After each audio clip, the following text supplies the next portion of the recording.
Deep in the marshes of 19th century England, a woman risked her life for a forgotten trade. They were called leech collectors, the silent victims of medicine. Their job was to gather leeches for bloodletting, a once common cure. Today we'll follow Mary, a leech collector whose story will break your heart. Are you ready to step into her muddy world? Let's uncover this painful history together. Welcome to Forgotten Trades. In the 18th and 19th centuries, bloodletting was believed to cure everything from fevers to headaches. Leeches were essential. They'd suck out the bad blood. Leech collectors, often poor women, waded into ponds, letting leeches latch onto their skin. It was dangerous work. Bites led to infections, and many suffered in silence.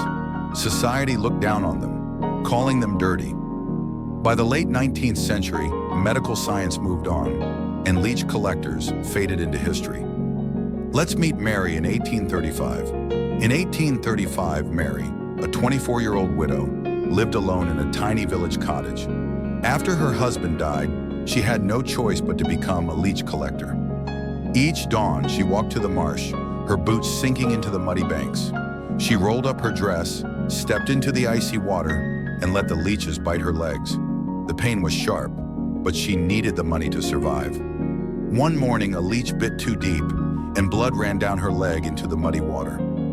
Mary's hands shook as she plucked the leeches into her bucket. She whispered, "Just a few more. I can't stop now." Her legs burned and her vision blurred. She was getting sick, but she kept going, driven by the fear of starvation. Mary dragged herself to the village apothecary, her bucket heavy with leeches. The apothecary, a gruff old man, inspected her haul. "Not enough," he snapped, handing her a few pennies. Mary's heart sank. She could barely afford bread. Villagers whispered as she passed, calling her the leech woman. She felt invisible, her pain ignored.